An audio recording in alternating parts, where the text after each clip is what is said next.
Isang abogadong di kampanaryo. Hindi lang kampanilya. Di ba, abogado di kampanilya? Kampanaryo na po.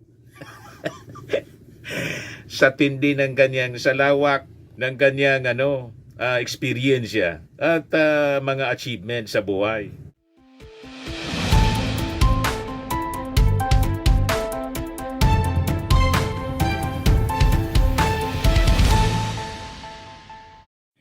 Ito po mga kababayan, si Dante Maravillas. Pag-usapan natin yung pag-revive ng impeachment laban kay Sara Duterte.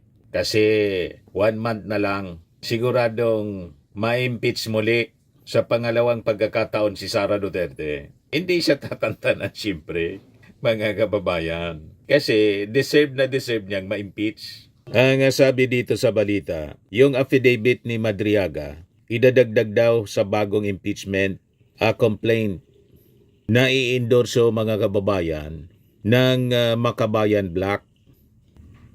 At sabi ng Palasyo Malacanang kasi, yung undeclared wealth ni Sara Duterte dapat daw imbestigahan. Di niya, Mr. Maravillas, ang ibig sabihin niyan, malamang isupport na mismo ng ating Pangulo yung impeachment kay Sara. Kung noon, mga kababayan, hindi sinuporta ng ating Pangulo yung impeachment laban sa Vice Presidente, malamang ngayon, lantara na isusuporta ng ating Pangulo. Dapat man talaga, mga kababayan, kasi sumubra na si Sara. So ito yung sabi, mga kababayan, dito sa balita. Sabi ni Presidential Communications Office Under Secretary Claire Castro, she urged the Office of the Ombudsman at saka yung AMLAC to revisit allegations of undeclared wealth involving Vice President Sara Duterte, saying oversight bodies have the authority to initiate investigation on their own. Malinaw itong paywatig. Pero Mr. Maravillas, di ba sa ombudsman siya na nananawagan at saka sa AMLAC? Wala pa kasi, mga kababayan, na nire-refile ngayon na impeachment complaint laban kay Sara kasi sa February 6 pa. Pero itong statement ng Palasyo Malacanang ni Jose Castro is an indication. Any investigation laban sa Vice Presidente involving her bank accounts, malinaw na sa impeachment po kasama ito. Sa pinag-uusapan, mga kababayan, na dapat na mangyari during the trial sana. Kaya lang hindi nangyari dahil marami sa mga senador kalyado ni Sara Duterte. By this time, mga kababayan, baka maiba na po ang komposisyon ng Senado kasi si Batorni nagtatago na.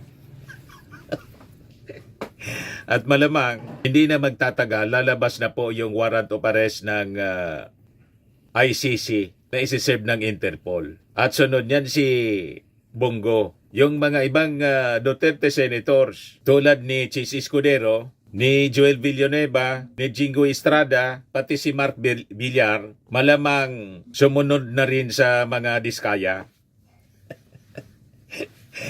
Di ba po? So mababawasan, mga kababayan, yung mga kaalyadong senador ni Sara Duterte. So with that, the possibility na tuloy-tuloy na yung trial, mataas, mga kababayan, yung possibility.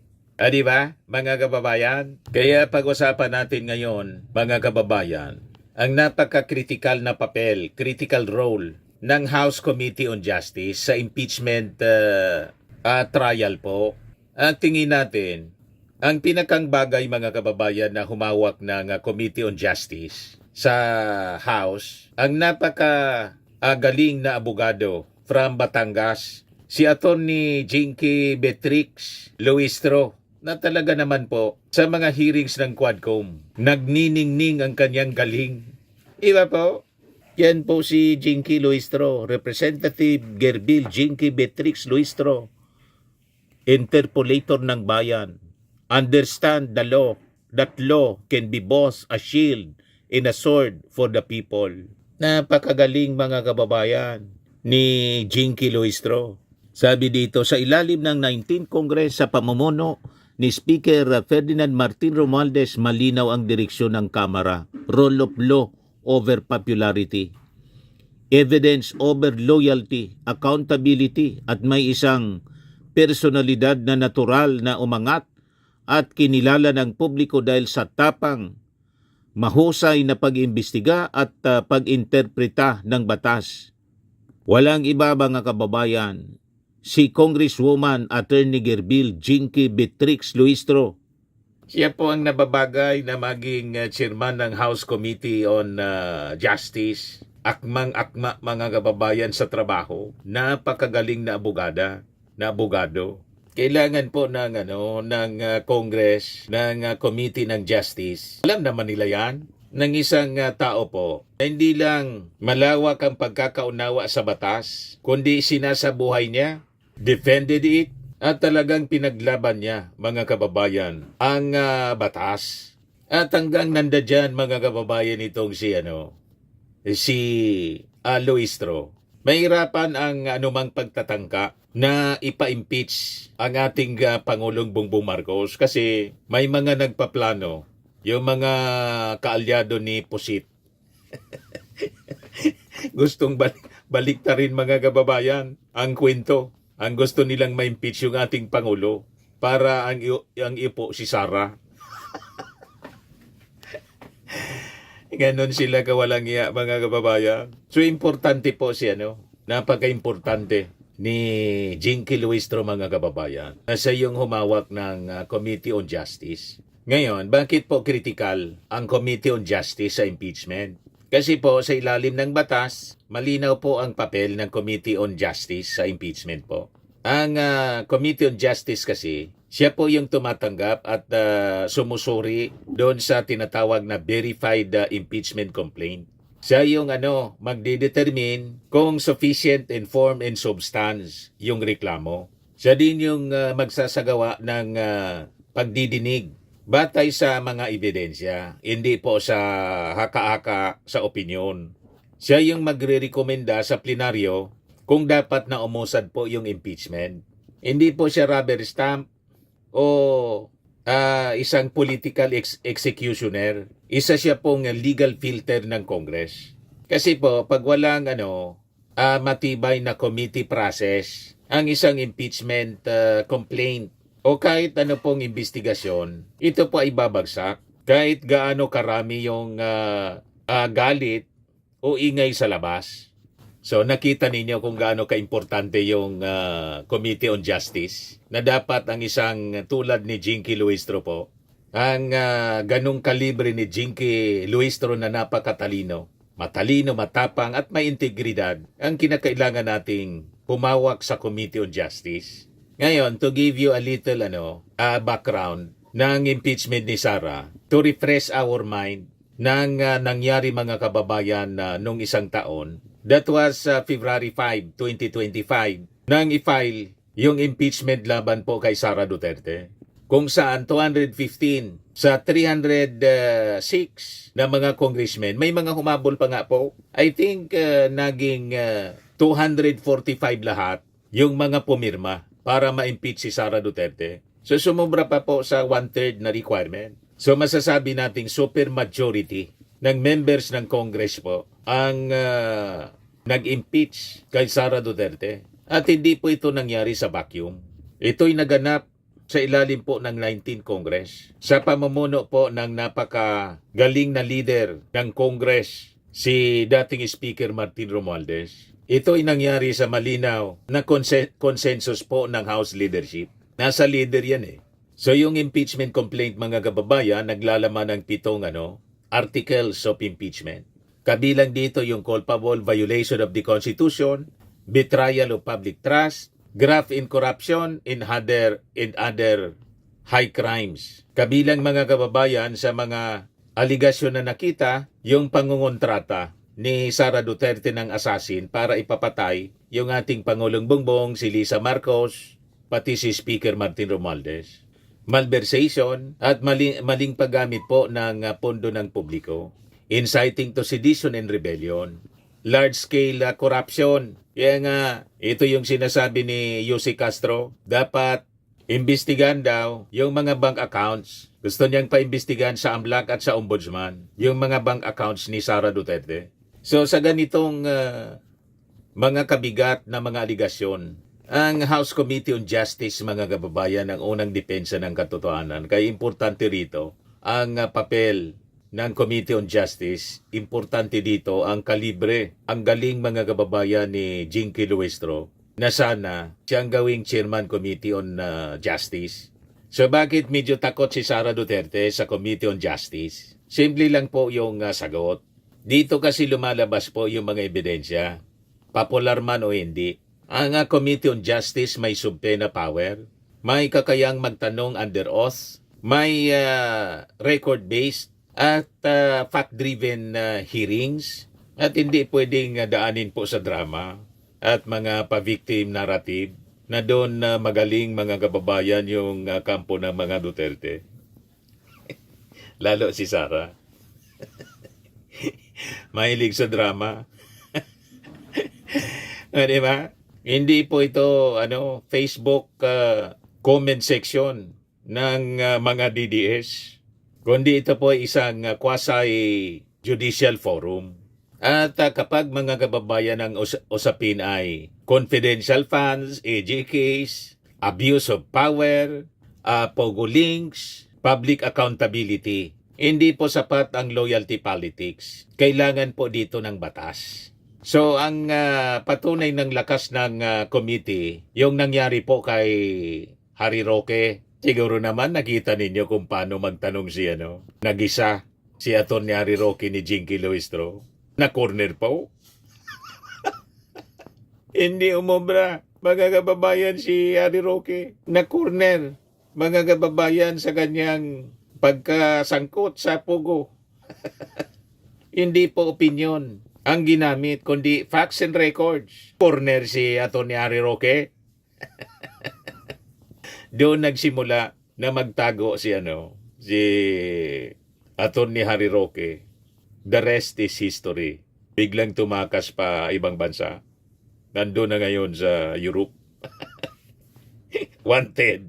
Nang sinungaling, mga kababayan, si Atty. Harry Roque, siya ay pinaditinin ng House. Umakyat sa Supreme Court, at ano ang naging desisyon? Tinanggihan po ng Supreme Court ang kanyang petisyon at pinayagan po ang House Quad Committee, kung saan kabilang po ang Committee on Justice na ipatupad ang arrest order kaugnay po ng investigasyon sa Pogo at sa AJK sa panahon po ng Duterte administration. So ang ibig sabihin nito, lehitimo, may basihan, may due process po. So dito natin makikita kung gaano kagaling pagdating sa batas ni Representative Jinky Luistro, mga kababayan. So ano po yung ang saklaw at track record ng House Committee on Justice? Hindi lang po impeachment ang hawak ng committee. Ang key functions and jurisdiction niya po, kasama dyan yung administration of justice, judiciary oversight,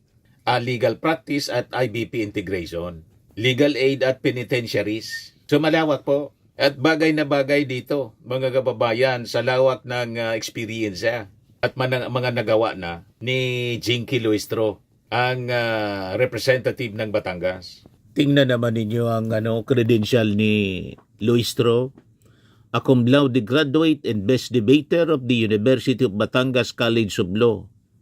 Luistro has built her career on one thing, fearless integrity. Long before she became known as the interpolator ng bayan in Congress, she was already fighting crime syndicates from inside the system. She was part of the Special Presidential Task Force 156 that dismantled the multi-billion peso tax credit certificate syndicates, a mission so impactful it led to the abolition of the DOF's One-Stop Shop Center. Hindi pa uso noon ang anti-corruption hashtags, pero nandyan na si Attorney Gerville risking her own safety for the truth. Isang abogadong di kampanaryo. Hindi lang kampanilya. Di ba, abogado di kampanilya? Kampanaryo na po. Sa tindi ng kanyang, sa lawak ng kanyang experience at mga achievement sa buhay. Di ba po? Ito yung notable legislative work niya, Digital Nomad Visa Act, AJK as heinous crime bills. Kasama yung CHR, PNP, OSG, NUPL, Judiciary Fiscal Autonomy Act, CHR Charter Bill, advance at committee level noong 2024. SOGI SC, anti-discrimination bills. Sa budget oversight naman, DOJ budget reviews for fiscal year 2025 at 2026. Suporta sa DOJ na may 89.55% prosecution success rate, pagsusulong ng mataas na pondo batay sa performance, hindi sa palakasan. Sa Quadcom naman, noong Agosto 6, 2024, inaprubahan ng House ang pagbuo ng Quadcom, Justice, Dangerous Drugs, Public Order, House Human Rights, Public Accounts para sa malawakang investigasyon sa mga isyong may pambansang epekto. Nag-aral din siya. Nag-aral ang miyembro sa US, sa international benchmarking po.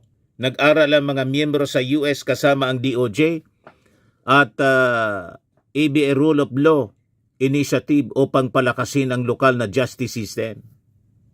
O di ba? Talagang very competent siya, mga kababayan, na maging chairman committee ng House Committee on Justice. At higit sa lahat, mga kababayan, malinis yung pangalan niya. Walang kaso, walang ethics violations, may track record ng transparency sa local governance. At may legislative substansya. Ito yung mga pangunahing panukala at pinanindigan niya po kabalikat sa Pagtuturo Act. 7,500 to 10,000 allowance para sa mga teachers. AKAP program, tulong sa kumikita ng mas mababa sa 21,000 pesos. Confidential funds regulation, malinaw na standards at accountability. Anti-fake news advocacy, kultura ng katotohanan. Tapos ito, Universal Education Assistance Act. Suporta sa HSS, TVET at college students. Makikita ninyo kung gaano siya kasipag bilang isang legislator. O di ba po? May balance sa kanyang legislation. At isa siyang magaling na leader, mga kababayan. May leadership siya under pressure.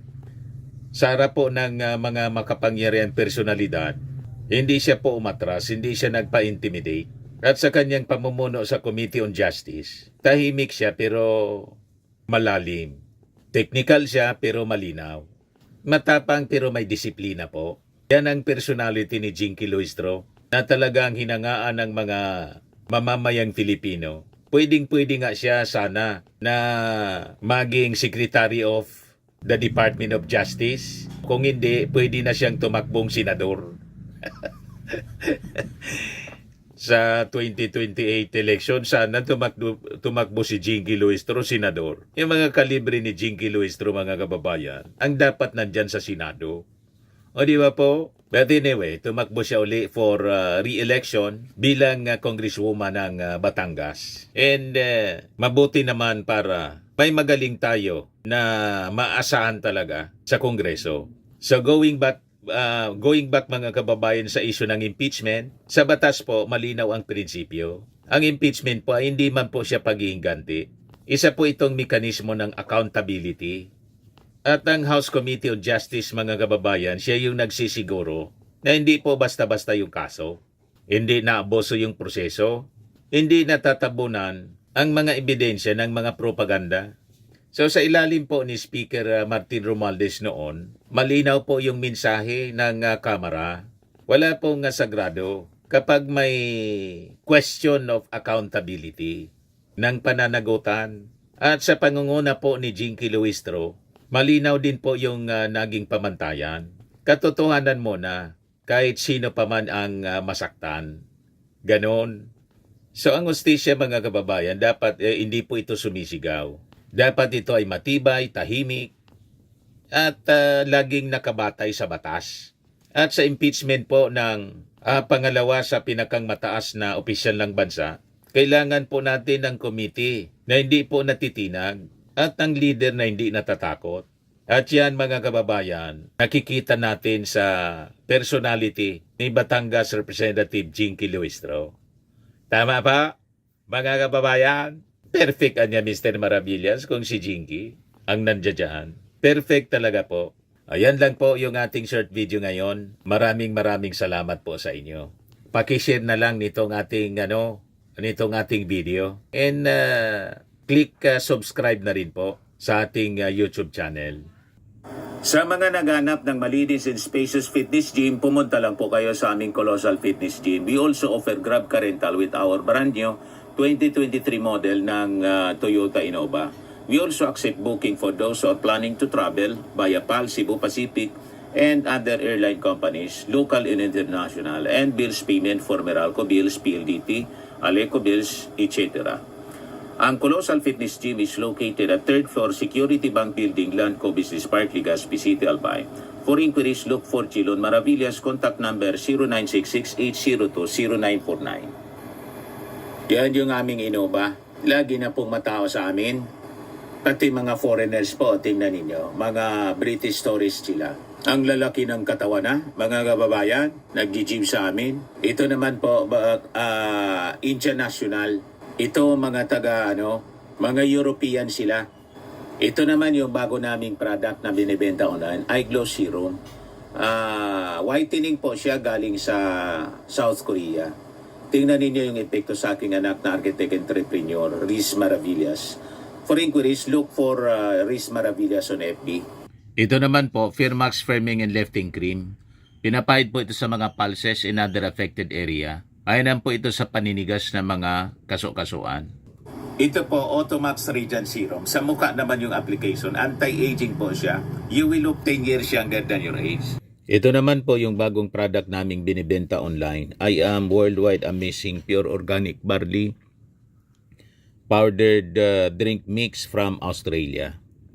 Endorsed by cancer survivor actress Maritone Fernandez. Sumainam po ito sa may mga cancer at for cancer prevention na rin po. For your inquiries and orders, dumiretso na lang kayo sa aking anak na architect entrepreneur Riz Maravillas. Sa mga mahilig naman po sa mga imported bags and wallets, dumiretso na lang kayo kay Ma'am Eileen Rosales, Eileen Closet. Nakabase po siya sa Amerika.